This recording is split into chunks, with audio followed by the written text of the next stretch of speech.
O tema de hoje, que nós vamos falar no nosso bate-papo diário sobre as nossas janelas operacionais, essa parte introdutória do fluxo, essa parte introdutória do tape reading, nós vamos falar sobre o ranking, a importância do ranking, por que a gente olha o ranking e a forma que nós conseguimos usar isso para fazer operação ou não.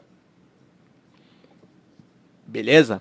Então, só para ficar claro, ontem, na nossa primeira aula, nós falamos sobre o book de intenções. Tá? Para quem não assistiu, eu recomendo que assista. Eu vou deixar os links aqui também no vídeo. Na nossa segunda aula, nós falamos sobre o Times in Trades, o histórico de negociação, como que a gente olha, por que a gente olha. Hoje, no terceiro dia, ou na terceira aula, nós vamos falar sobre o ranking e a importância dele, beleza? Então vamos lá. Eu vou deixar ele bem grandão aqui, que aí fica bonitão no vídeo. Vamos lá.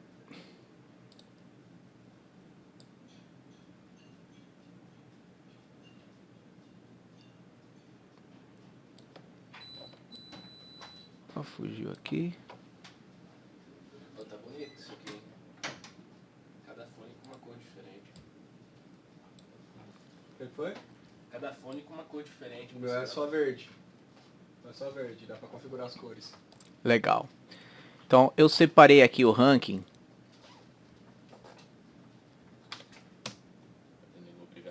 Tá? E aí a gente vai falar sobre esta janela e a sua importância. Então, turma, o ranking que eu estou olhando agora, o ranking que eu estou olhando neste momento, dando continuidade às outras janelas, é o ranking do mercado de dólar futuro, tá?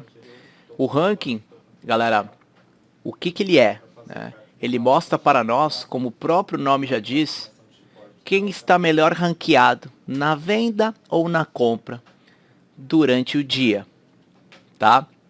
Então, por exemplo, no dia de hoje, quem são os 3 maiores vendidos no dólar? BTG Pactual, Itaú e o Morgan Stanley. Quem são os 3 maiores comprados do dia no dólar? XP Investimentos, Tullet e Capital Markets. Eles são os 3 maiores comprados do dia. Legal. O que esta janela nos informa? Ela nos informa a quantidade de lotes que o BTG está vendido no dia e o preço médio das suas vendas. Tá? No caso da XP, a quantidade de compras que ela está posicionado no dia e o seu preço médio, tá? Então, sempre quando tem esse sinalzinho, claro, a maioria de vocês já deve saber, de negativo são os vendidos e o que não tem sinal são os comprados do dia. Legal?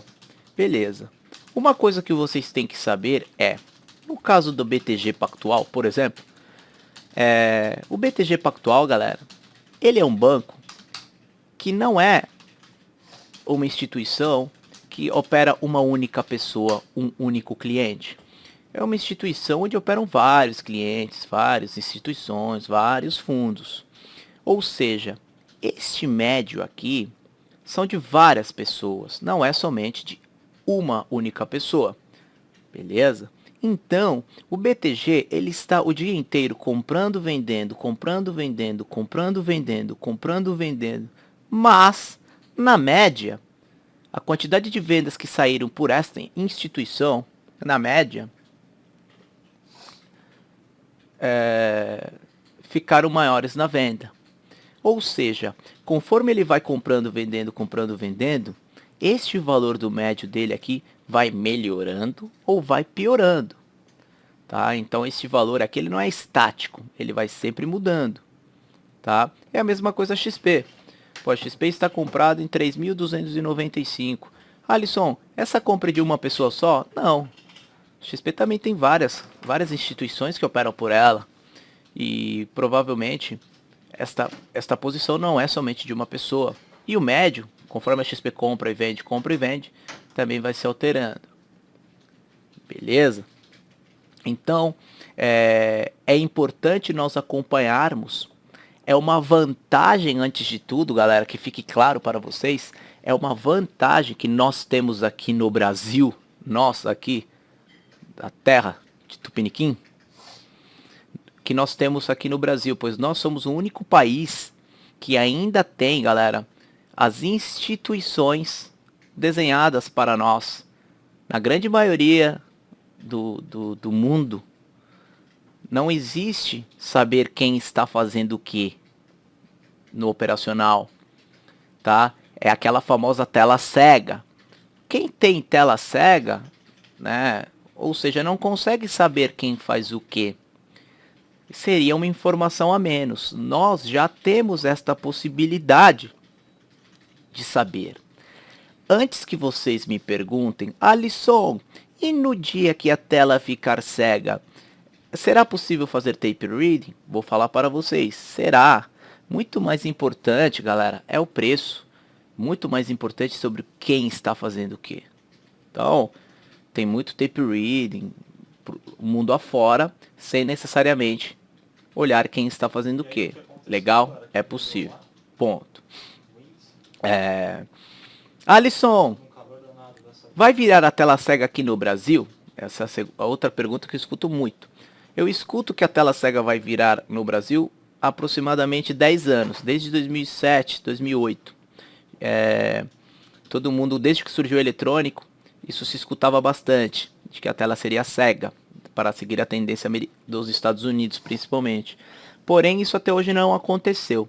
Eu vou dizer para vocês o porquê não aconteceu, porque tem muita corretora pequena, piquititica, corretora pequena, que a única receita que ela tem são de clientes estrangeiros, né? Clientes que operam por várias corretoras. A partir do momento que a bolsa tomar a decisão de deixar todas as telas cegas, vocês concordam comigo que, por exemplo, o próprio BTG só vai operar pela própria casa, não vai operar por outras pontas? Que necessidade o BTG teria de operar por várias pontas? Ou um cliente grande, por que ele iria ter contas em 5 corretoras se ele pode simplificar a sua conta e deixar em uma corretora só para negociar? Então, provavelmente, muita corretora pequena quebraria. Tá? Então, esse é um dos maiores pontos, porque a tela cega ainda não chegou no Brasil. Pode chegar? Pode. Pode a qualquer momento, assim como no mercado agrícola já virou. Pode ser que um dia a gente tenha a tela cega e não se fale mais em XP comprou, BTG vendeu. Tá? Isso pode acontecer, sim. Quando vai acontecer, a gente não faz ideia. Mas, já que hoje nós temos ainda esta possibilidade, esta característica nossa, por que não usar, né? Então, continuando na nossa linha de raciocínio aqui. Nós sabemos, turma, que muitos destas posições são de vários clientes. Mas, no book, no tape reading, a gente consegue identificar quando estes players começam a defender as suas posições, seja comprado, seja vendido, começam a defender as suas posições no seu preço médio. E aí, galera, que começa a ficar a brincadeira interessante, porque quando, tô dando um exemplo, tá? Por exemplo, a XP, toda vez que o dólar chega no 49, no 48, vamos supor que ela comece a comprar e defender a posição dela, comprar e defender a posição dela. Muitas vezes é ela que vai formar para nós um suporte. Então, a partir do momento que eu entendi que ali eu tenho um suporte, o preço não quer perder, o médio da XP ficou no 48, no 49, tem um suporte que o mercado respeitou, eu já tenho uma operação montada ali. Então eu já posso fazer uma compra a 49, a 50, e se der errado, o stop tem que ficar abaixo, tanto do médio da XP como do suporte que ela fez no mercado. Então nós temos várias estratégias que a gente consegue identificar também pelo ranking. E aí eu vou falar mais uma vez, igual eu disse para vocês sobre as outras janelas. Alisson, somente com o ranking eu consigo operar? Não. Nenhuma janela isolada a gente usa para a tomada de decisão. No fluxo a gente junta as informações, né? A gente soma as informações para, para depois fazermos operações. Beleza? Legal. Então muitas vezes, galera, o grande lance do ranking, hoje em dia com essas plataformas mais modernas, é que vocês estão vendo que aqui, ó, a gente tem aqui a cor verde, algumas em vermelho, né? Então, para quem ainda não percebeu, quando a cor está verde, é porque o dólar, neste exato momento, deve estar trabalhando abaixo dos 57. O médio do BTG é 57, 3257. Provavelmente o dólar deve estar trabalhando abaixo. Por isso que esta cor está verde. O Itaú, o médio dele é 56, por isso que essa cor está verde. Provavelmente o preço está abaixo. Agora, vamos aqui a liquidez. Liquidez está vendido no 3.211. Provavelmente o preço está trabalhando acima da venda dele, por isso que ele está no negativo. Esta posição está negativa em relação à do mercado. Beleza? Vamos a outra curiosidade.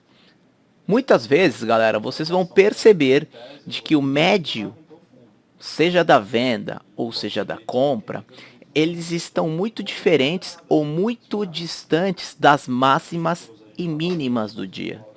Então, muitas vezes, por exemplo, hoje, neste exato momento, o dólar, a mínima do dólar é, deixa eu pegar aqui, ó, a mínima do dólar é 3.239,5, é a mínima do dólar, beleza? Legal, 3.239,5. Aí vocês vão olhar aqui a liquidez, ó, liquidez 3.213. Vocês vão falar, rádios, como assim, Alisson Arapoz? Como que liquidez está vendido no 13, se a mínima é 39,5? Porque, galera, entre as compras e vendas, compras e vendas, compras e vendas que a liquidez fez, o médio dela está negativo, ou seja, ela está perdendo muito dinheiro. O saldo dela está muito para baixo. Lembra que eu comentei que entre as posições compradas e vendidas, o médio vai alterando? Então, provavelmente, alguém na liquidez está tomando um prejuízo muito grande, né, em relação à média do mercado. Então, é isso. Muitas vezes vocês vão se deparar com médios das corretoras, com preços ou muito acima da máxima do dia, ou muito abaixo da máxima do dia. E isso é por causa dos giros deles. Beleza? Legal. É muito bom a gente acompanhar o médio do dia, né? A gente ter a ideia do dia, como está todo mundo no dia. Mas é muito bom também nós alternarmos os períodos, né, os tempos, para sabermos como que estão as posições deles nos últimos 5 minutos, nos últimos 10 minutos. Ó, vamos colocar nos últimos 15 minutos aqui. Ó, quem é que está se posicionando nos últimos 15 minutos? Por que, galera, é importante? Porque muitas vezes, quando a gente encurta o espaço de tempo, a gente consegue detectar, às vezes, alguma zerada de posição, alguma defesa de posição. Então é muito importante a gente também encurtar os tempos e irmos sapeando, sabe? Dando aquela olhada, dando aquela comparada. Ih, alguém está tentando zerar por aqui. Isso a gente só vai descobrir se a gente encurtar os períodos. A gente não vai saber se tem alguém saindo ou não. Claro que nós estamos olhando o book, que vocês já viram o que é. Times in Trades, que vocês já viram o que é. Mas no ranking, somente quando a gente estreita os espaços de tempo, a gente sabe quem naquele período curto está se posicionando ou tentando sair de alguma posição.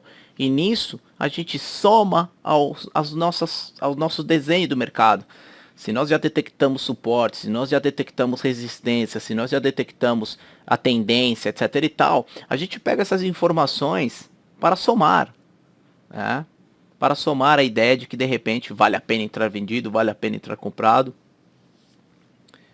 E é basicamente isso. Bom, um excelente questionamento é o seguinte. Então, já que eu tenho o maior vendedor aqui no 58, aqui seria uma resistência. Já que eu tenho o maior comprador no 48, aqui seria um suporte? Não. Muito cuidado com isso. Muito cuidado com isso. Senão seria muito fácil eu chegar, abrir meu ranking, esperar eles se posicionarem, cruzar os braços e esperar chegar próximo de algum preço deles para atuar. Não é bem assim. Os suportes e as resistências nós identificamos no mercado, nós não identificamos no ranking. O que muitas vezes acontece é que o ranking, com os preços que foram trabalhados no mercado, eles estão em harmonia, eles estão juntos. Aí é muito bom, porque aí nós temos realmente a convicção de que aquela resistência é boa e de que aquele suporte é bom.